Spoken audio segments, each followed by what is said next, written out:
Alhamdulillah.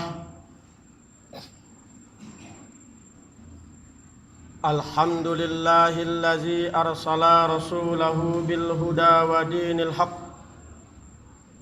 liyuzhirahu 'alad dini kullih wa kafa billahi shahida.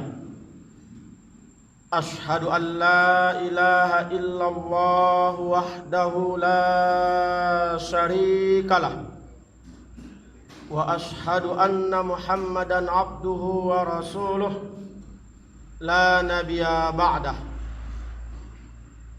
Allahumma salli wa sallim wa barik ala sayyidina Muhammad wa ala alihi wa sahbihi wa mawalah, amma ba'd.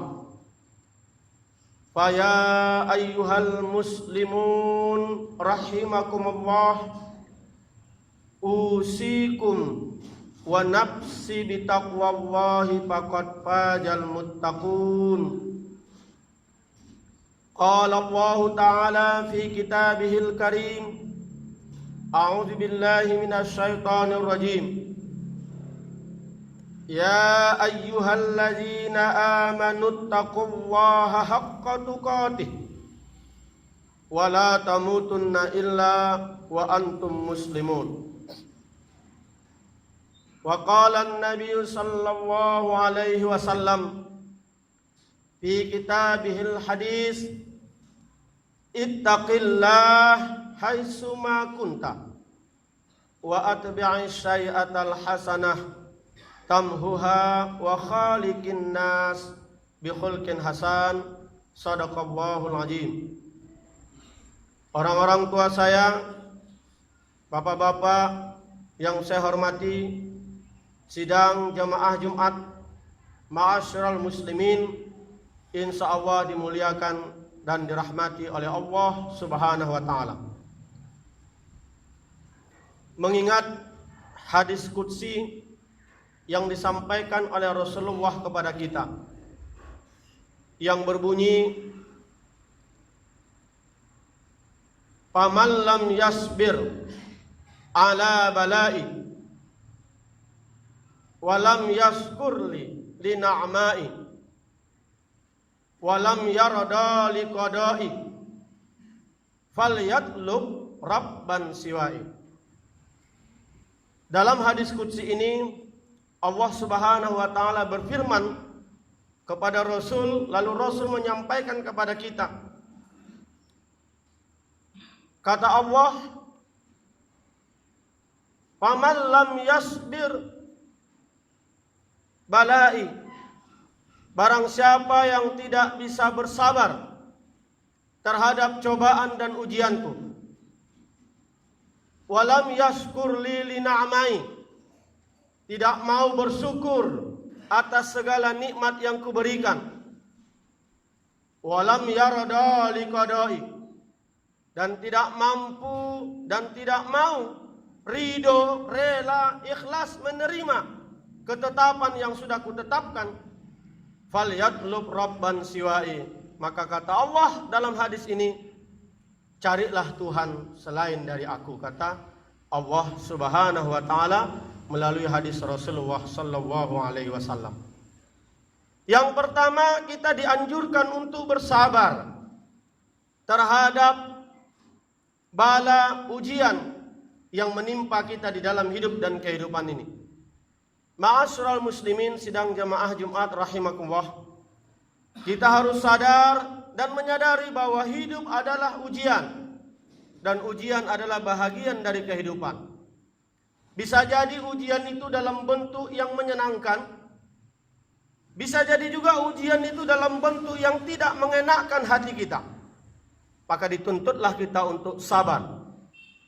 Sementara perbuatan sabar ini adalah sesuatu yang mampu mendekatkan diri kita kepada Allah Subhanahu wa taala. Innallaha ma'as sabirin. Allah bersama orang-orang yang sabar. Allah hanya bersama dengan orang-orang yang sabar, dan orang yang sabar itu mampu akan senantiasa bersama dengan Allah Subhanahu wa taala. Namun melaksanakan kesabaran ini sesuatu yang berat kecuali ada pondasi iman. Karena dengan imanlah, ma'asyiral muslimin, sesuatu yang berat menjadi ringan. Sesuatu yang berat menjadi ringan kalau ada pondasi iman. Itulah kenapa Allah Subhanahu wa taala dalam surah Al-Baqarah ayat 45 menegaskan kepada kita, wasta'inu bis-sabri was-salah. Jadikan kamulah sabar dan salat itu sebagai penolongmu. Wa innaha lakabiratun illa 'alal khashi'in. Sesungguhnya melaksanakan sabar dan salat itu sangat berat. Illa 'alal khashi'in, kecuali orang-orang yang khusyuk. Imam Al-Ghazali menegaskan bahwa setidaknya sabar yang harus kita pegang di dalam hidup dan kehidupan ini ada 3. Pertama, sabar di dalam menjalankan ibadah kepada Allah Subhanahu wa taala. Ma'asyiral muslimin, sidang jamaah Jumat rahimakumullah. Siapa bilang salat ini berdarah-darah? Siapa bilang melaksanakan salat itu perlu tenaga yang kuat sehingga berkeringat? Siapa bilang salat itu susah dan payah? Salat begitu ringan dikerjakan, bahkan lebih berat daripada jogging. Lebih berat dari main futsal, lebih berat dari senam. Tetapi ma'asyiral muslimin, orang-orang yang hidupnya tidak khusyuk, berat untuk melaksanakan salat. Dia tidak sabar dalam beribadah kepada Allah Subhanahu wa taala. Lari pagi sesuatu yang berat sesungguhnya, menyebabkan naik betis, berkeringat. Tetapi berat orang melaksanakan salat subuh ke masjid ini, ke musala, kalau memang dia tidak khusyuk dalam salat, tidak khusyuk di dalam hidupnya. Maka wajarlah kata Allah, wa innaha lakabiratan illa 'alal khashi'in. Sungguh berat untuk sabar itu. Sungguh berat untuk melaksanakan salat itu, kecuali hanya orang-orang yang khusyuk. Bersyukurlah kita kepada Allah Subhanahu wa taala. Hari ini walaupun longgar shop kita di Jumat ini, tapi kita sudah tergolong orang-orang yang sabar di dalam menunaikan kewajiban-kewajiban kita kepada Allah Subhanahu wa taala. Padahal ada hal yang perlu lagi yang kita laksanakan, tetapi kita tinggalkan demi panggilan Allah Subhanahu wa taala, dan itu tidak berat, bahkan ringan. Orang-orang yang khusyuk salatnya, ma'asyiral muslimin, usahakan dia tidak salat, dia salat tetapi terlambat salatnya, rasanya sudah seperti dekat ke dalam api neraka. Betapa berdosanya rasanya dia ketika terlambat salat zuhur, terlambat salat asar. Jadi beban dalam pikirannya. Kenapa? Karena dia khusyuk dengan imannya. Sementara banyak saudara-saudara kita usahakan terlambat, sama sekali tidak salat. Enteng baginya, ringan baginya, tidak masalah baginya, karena dia tidak khusyuk dalam salat. Oleh karena itu Imam Al-Ghazali menekankan kepada kita, salah satu agar khusyuk dalam hidup ini, sabarlah dalam melaksanakan ibadah kepada Allah Subhanahu wa taala, sehingga ibadah yang kita laksanakan itu terasa nikmat. Yang kedua, kata Imam Al-Ghazali, adalah sabar di dalam meninggalkan maksiat. Karena dalam maksiat ada nikmat. Kalau tidak nikmat, tidak orang berbuat maksiat. Kalau tidak nikmat, mereka tidak berbuat mungkar. Karena ada kenikmatan di dalam maksiat itulah, maka mereka melaksanakan maksiat. Tapi orang beriman tidak nikmat hatinya ketika dia melaksanakan maksiat. Sekali saja dia bermaksiat, itu diingatnya sampai akhir hayatnya, membuat dia senantiasa menangis kalau istighfar di hadapan Allah Subhanahu wa taala. Yang nikmat baginya adalah ibadah. Tetapi orang yang tidak khusyuk hidupnya, yang nikmat itu adalah maksiat, walaupun mengeluarkan uang, berjaga malam, mengeluarkan uang, mengganggu pemikiran, mengganggu rumah tangga, mengganggu fisik yang tidak enak, tapi nikmat baginya. Makanya kita, ma'asyiral muslimin, setan membisikkan kepada orang-orang beriman tentang kenikmatan maksiat. Kita sabar untuk tidak masuk ke dalam nikmatnya maksiat itu. Tapi kita sabar untuk beribadah, untuk merasakan nikmatnya beribadah kepada Allah Subhanahu wa taala. Yang ketiga, sabar dalam menerima ujian dan cobaan yang diberikan oleh Allah Subhanahu wa taala, baik dalam bentuk kesenangan maupun ujian yang menyebabkan kita tidak senang batin kita, tidak senang jiwa kita, tidak senang hati kita. Kita sabar. Inilah yang diminta oleh Allah dalam hadis qudsi ini.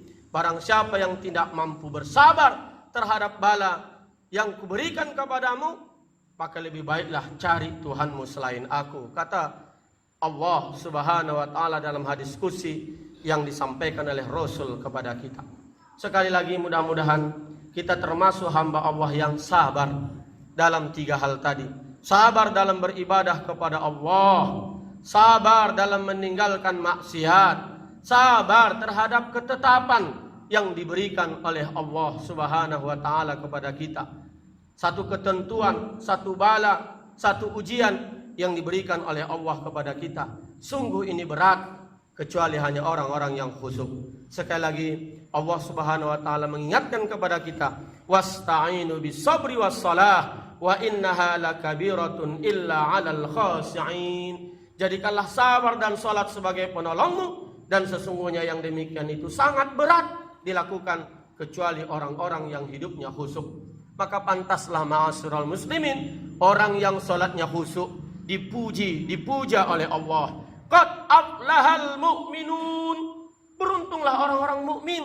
Orang mukmin yang bagaimana beruntung? Bukan orang mukmin yang hanya sekedar dalam lisan, tapi orang mukmin yang kata Allah, allazina hum fi salatihim khashi'un, yang salatnya khusyuk. Kalau begitu ada orang yang salat tapi hidupnya tidak khusyuk, ada. Itulah kenapa Allah Subhanahu wa taala menerangkan dalam ayat yang lain di dalam surah Al-Maun, bahkan kita hafal ayat ini, fawailul lil musallin. Celaka orang-orang yang salat, allazina hum an salatihim sahun. Dia salat tapi salatnya lalai. Sehingga para ulama menerangkan siapa orang-orang yang salatnya lalai ini? Salatnya orang munafik. Orang munafik ini ma'asyiral muslimin tetap salat tapi tidak khusyuk. Allah tegaskan di dalam Al-Qur'an surah An-Nisa ayat 142, innal munafiqina yukhadi'una Allah wa huwa khadi'um wa idza qamu ila shalah qamu kusala. Kata Allah, sesungguhnya orang-orang munafik itu menipu Allah, padahal Allah yang akan membalas tipuan mereka.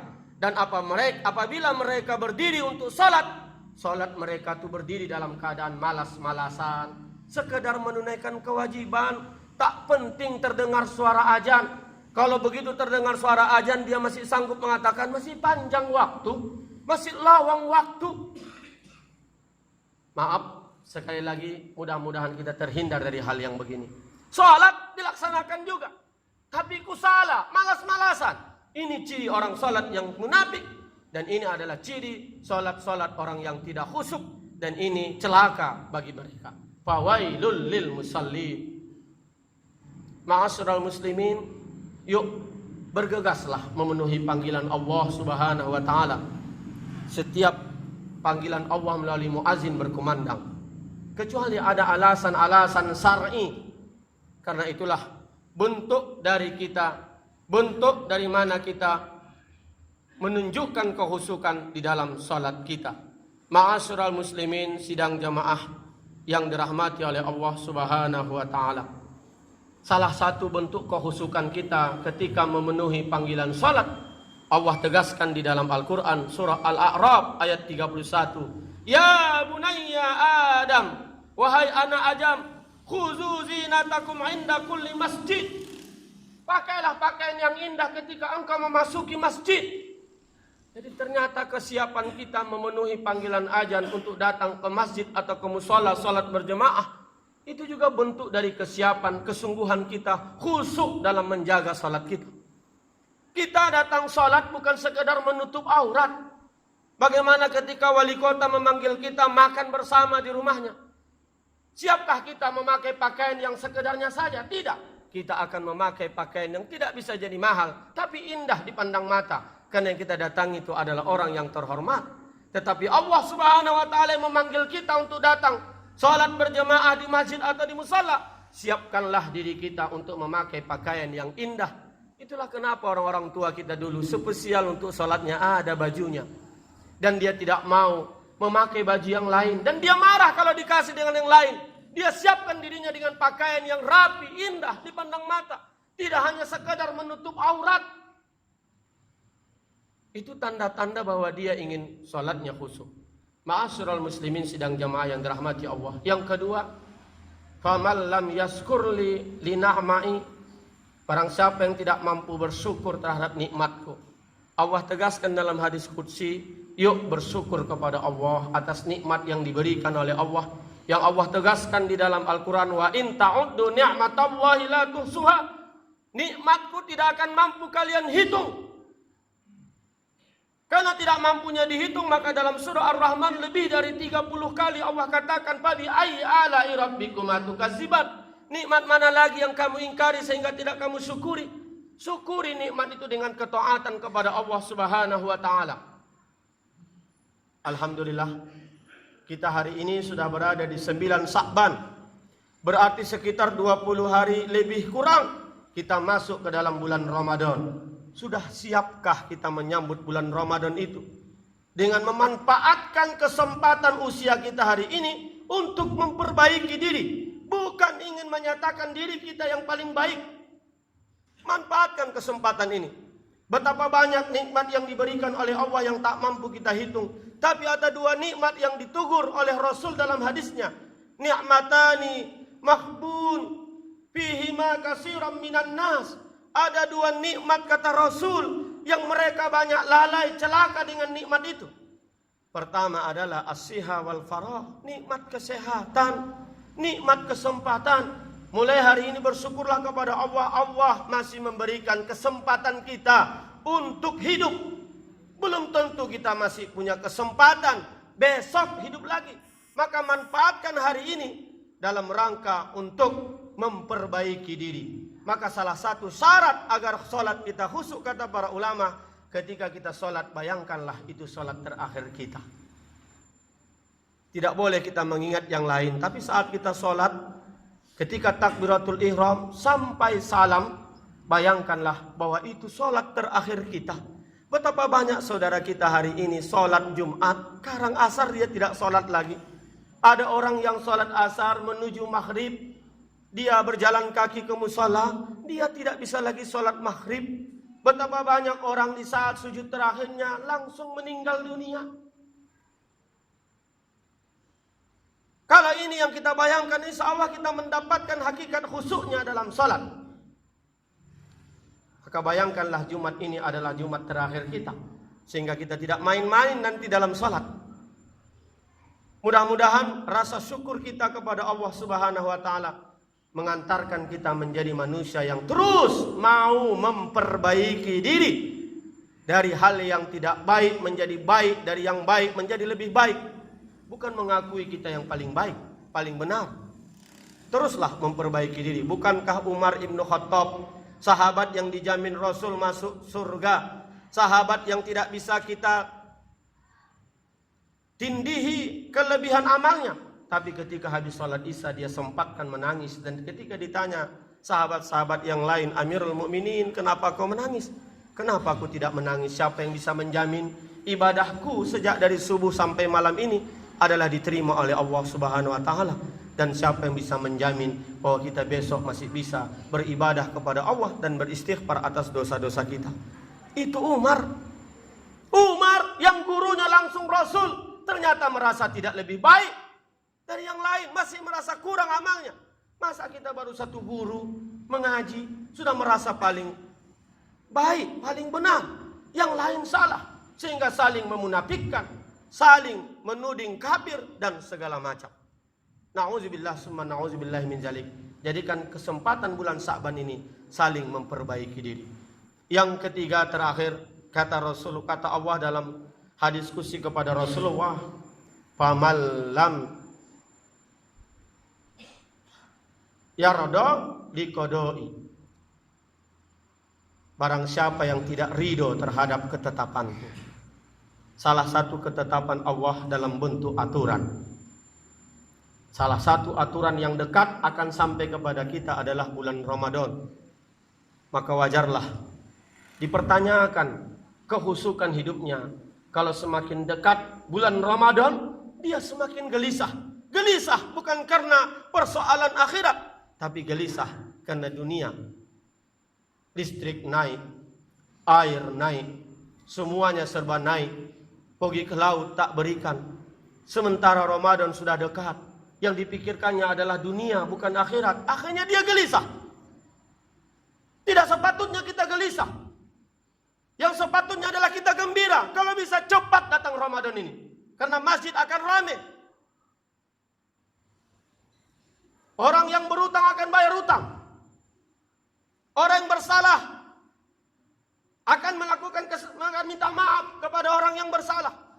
Kuburan terang karena ada kebudayaan walaupun tidak ada dalilnya. Setiap mau Ramadan kita ziarah ke kuburan. Tapi alhamdulillah dengan adat, mudah-mudahan tidak melanggar syariat. Kalau datang Ramadan kuburan pun terang. Mudah-mudahan hati kita juga terang yang hidup nih. Tidak hanya kuburan yang terang. Masjid semua berbenah, musola semua berbenah. Yang biasa sunyi salat subuh jadi rame, yang biasa sunyi salat zuhur jadi rame. Makanya ingin kita cepat datang Ramadan ini. Gembira kita datangnya Ramadan ini, bukan gelisah. Kalau ada orang gelisah mendengarkan azan, berarti dia tidak ridho terhadap ketetapan Allah.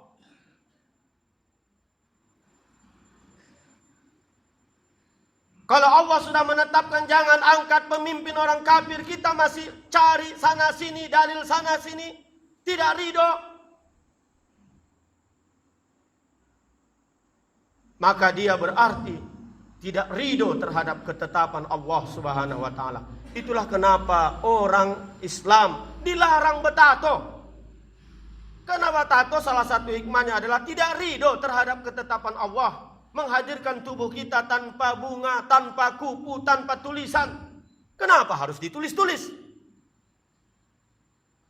Itulah kenapa Islam melarang kita minum khamar, narkoba, sabu. Allah memberi kita akal untuk menuntut ilmu, memanfaatkan akal untuk mencari hikmah.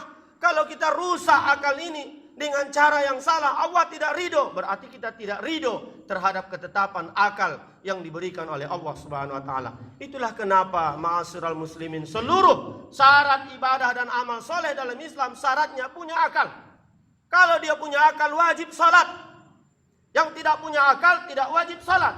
Maka wajarlah kalau ada orang yang tidak salat, dua saja kemungkinannya. Pertama, kalau dia tidak kafir, yang kedua dia gila. Orang gila tidak wajib salat. Karena hanya orang yang berakal yang siap menerima keputusan Allah Subhanahu wa taala. Begitupun jangan pulang dari masjid ini ada saudara kita yang muslim tidak sholat, langsung kita bilang gila. Tapi begitulah logikanya. Tidak ada alasan tidak sholat. Kalau karena sakit bisa tidak berdiri, duduk. Tak bisa duduk, silakan berbaring. Tak bisa berbaring, silakan dengan hati. Tak bisa dengan hati, dengan isyarat. Tak ada alasan untuk kita tidak sholat. Yang penting ada akal. Tapi kalau sehat pun jasadnya, kalau akalnya tidak ada, tidak wajib sholat. Makanya anak-anak tak wajib sholat. Orang gila tak wajib sholat. Pertanyaannya, orang-orang yang tak sholat ini dua saja kemungkinannya. Bisa jadi gila, atau bisa jadi memang dia sudah kafir kepada Allah Subhanahu wa taala, tidak ridho terhadap ketetapan hukum Allah Subhanahu wa taala. Inilah ma'asyiral muslimin yang dapat saya sampaikan sebagai pesan kepada saya dan kepada kita semua. Yuk, tiga hal ini kita terapkan dalam hidup dan kehidupan kita, terutama di bulan Sya'ban menjelang datangnya Ramadan. Pertama, perbanyak sabar. Yang kedua, perbanyak syukur. Yang ketiga, kebanyakan ikhlas kita untuk ridho menerima semua ketetapan yang diberikan oleh Allah Subhanahu wa taala. Kalau kita tidak bisa bersabar, tidak bisa bersyukur, tidak mau ridho, Allah bilang, "Falyatlub rabban siwai." Silakan, tapi cari kamulah Tuhan selain aku. Kira-kira kalau kita sudah mau mencari Tuhan selain Dia, adakah bumi yang lain selain bumi ini? Karena bumi ini milik Allah. Adakah langit yang lain bisa kita junjung? Padahal langit ini milik Allah. Kalau memang ada, silakan cari bumi yang lain. Jangan di sini. Tapi kalau kita sudah berikrar dengan syahadat asyhadu an la ilaha illallah, tidak ada ilah kecuali Allah, maka tidak mau, bisa atau tidak bisa, mau tidak mau, kita harus sabar, kita harus bersyukur, kita harus ridho terhadap ketetapan yang diberikan oleh Allah subhanahu wa ta'ala. Barakallah li wa lakum fil Qur'anil Karim wa nafa'ani wa iyyakum bima fihi minal ayati wa dzikril hakim. Aqulu qouli hadza astaghfiru